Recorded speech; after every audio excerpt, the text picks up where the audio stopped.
এই চ্যাটবটে যে আপনারা যদি কোনো কোশ্চেন করতে চান যে কি রোববার সকালে রাজধানীর পল্টনে ইআরএফ কার্যালয়ে আয়োজিত এক সেমিনারে বাংলাদেশের জ্বালানি নিরাপত্তা ও টেকসই ভবিষ্যৎ নিশ্চিত করতে নবায়নযোগ্য জ্বালানির উপর গুরুত্ব আরোপ করেন খাত সংশ্লিষ্টরা। 30,000 টাকা যেহেতু 1 কিলোওয়াটে সেভ করে, অন্তত 3 কিলোওয়াট পর্যন্ত যারা গরিব মানুষ তাদেরকে সরকার একটা ভর্তুকি দিক, যে ভর্তুকিটা সরকারের কাছে আবার ফিরে আসবে, কারণ সে আমদানি রক্ষা করে আমদানি থেকে ওর থেকে বেশি বাঁচিয়ে দিবে। এখন যেরকম সোলারের নেট মিটারিং আছে, একই সাথে এনার্জি স্টোরেজের জন্য তার একটা পলিসি ফ্রেমওয়ার্ক নিয়ে আসতে হবে। প্রত্যেকটা ভেহিকল যাতে অ্যাক্টিভলি একটা সিস্টেমে কাজ করে সেটার জন্য আমরা একটা কাঠামো, একটা স্ট্রাকচার তৈরি করার কাজটা এগিয়ে নিচ্ছি। এ সময় সিপিডির নির্বাহী পরিচালক বলেন, বড় বিদ্যুৎ কেন্দ্রের পরিবর্তে বাসাবাড়ি, শিল্প কারখানা ও স্থানীয় পর্যায়ে সৌর বিদ্যুৎ উৎপাদন বাড়াতে হবে। এতে জমির ব্যবহার কমবে, নির্ভরযোগ্য হবে বিদ্যুৎ সরবরাহ।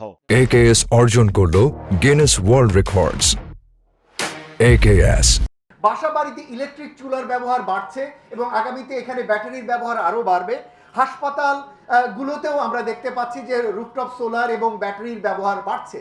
সুতরাং এই জায়গাগুলোতে আগামী দিনে কিন্তু বড় রকমের সুযোগ তৈরি হচ্ছে এবং যেগুলো আপনারা দেখবেন নীরবে এই জিনিসগুলো বাংলাদেশে সম্প্রসারিত হতে থাকবে।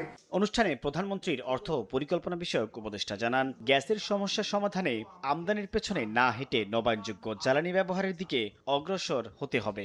গ্যাসের সংকট হচ্ছে, গৃহের সমস্যা হচ্ছে, আমরা চেষ্টা করছি হিউস্টনে যাচ্ছি, ওই জায়গা থেকে এলপিজি আনা, অলিগার্কি ভাঙা, এগুলো সব ঠিক, কিন্তু এর চেয়ে সহজতর সমাধান ছিল যদি আমরা বাড়িতে আপনার রান্নার জন্য সোলার সিস্টেম দিয়ে চুলাটা দিতে পারতাম। জ্বালানি সংকটের স্থায়ী সমাধানে সৌরবিদ্যুতের ব্যবহারকে সামাজিক আন্দোলনে পরিণত করার তাগিদ দেন উপদেষ্টা রাশেদ আল মাহমুদ তিতুমির। এটা তো আমরা পলিটিক্যাল ইকোনমি জানি যে এনার্জি সিস্টেমের পলিটিক্যাল ইকোনমি। সাইফুল ইসলাম, সময় সংবাদ, ঢাকা। সংস্কৃতির মাধ্যমে